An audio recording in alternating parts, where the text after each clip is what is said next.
Hello everyone and welcome back to what I think is going to be an interesting video today. We're going to be looking at Dark Souls. I decided, since the remaster is coming out soon, there's no better time than the present. It's no secret that From Software's Dark Souls is a good game and has many fervent followers. One might even consider it a cult classic. I should know, I'm one of the fervent followers. Being the successor to Demon's Souls, a widely well-regarded game, released only on the PlayStation 3, it boasted tough enemies, fun gameplay, and hours of dressing up to look like anime characters. With these elements, it's easy to see why so many people flock to the game. Many of them make rather quite interesting lore videos, digging far into subjects not many people actually care about. While these people helped grow the community's understanding of the game's story, I feel as though they made people hold the Souls games to a higher standard, wherein every minute character, from the first NPC they talk to the last boss of the game, all need to have some deep, intricate story telling of all their trials and hardships. Holy man, Emperor! Look at that rock right there. That rock on the ground. Yes, that one.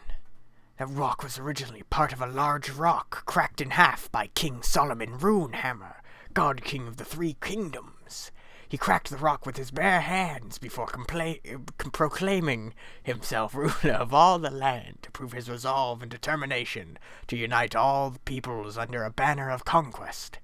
The rocks were then separated into 100 slivers of rock, one given to each member of Runehammer's honor guard.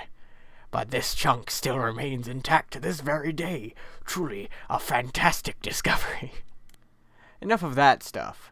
Let's talk about the community. And by community, of course, I mean the people that are still playing the game. While Dark Souls is still rampant with cheaters, now that FromSoft stopped paying attention to it, there's still those who fight fairly, and even some who are kind enough to help out fresh characters. We're not talking about the good Samaritans of Dark Souls, we're here to talk about the giant dad problem. It's running rampant, and it's pissing me off. For those of you who don't know what a giant dad is, I will quickly explain it to you. A giant dad is a meta/min-maxing build credited to the YouTuber OnlyAfro, and has been destroying Dark Souls 1's PvP since late 2012. Clad in giant's armor, with the mask of the father and a Chaos Zweihander, he will more than likely kill you at every encounter, unless you are the parry god, at which point then you still have to let him get close to you. So my recent experience with the game, I've been invaded several times, and most of them were from giant dads, or some variation on the giant dad build, and almost always end in my death. Okay, let's move on to something more interesting.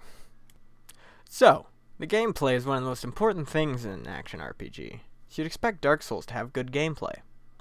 Well, you'd be wrong. Wait. Put your torches and pitchforks down, everyone. Let me clarify. Dark Souls controls are clunky at best, and the game has a few segments where you need to do jumps of varying difficulty, not to mention the very slim pathways in certain areas. But all of these complaints get thrown out the window once the combat actually starts. The intensity, speed, and timing necessary to be good at this game makes the skill ceiling higher than you'd see in most games. While not deserving of the hardest game ever award everyone gives it, it's certainly not an easy game. So all in all, Dark Souls is a good game with not very good gameplay and fantastic combat, completely deserving of its upcoming remaster. Do you want to know what game's even better, though? Dark Souls 2. Yeah, that's right. I said it, and I'll scream it from the damn rooftops. Dark Souls 2 is better than the first. Just list a few of the things that I think are better.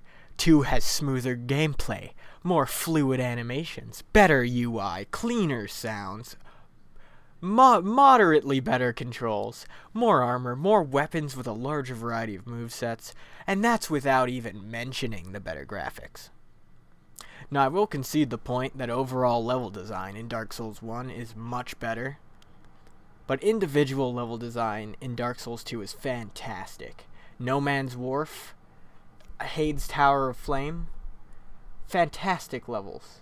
Anyways, while I'll never forget my first descent into Blighttown on my quest to ring Spider Tits' bell, I can't help but love many of Dark Souls 2's vistas much more.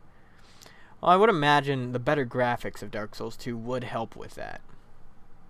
I've never played Dark Souls 3, and I honestly don't really want to. I've had my fill of Dark Souls.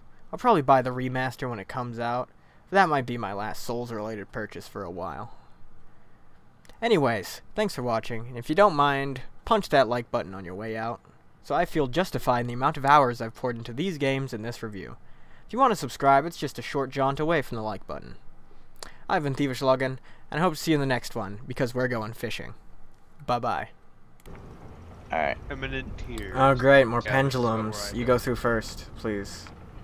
Hang on.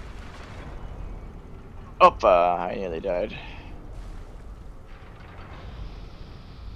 Fuck these pendulums. Man, you're such a fucking hero. Fuck! Logan's dead.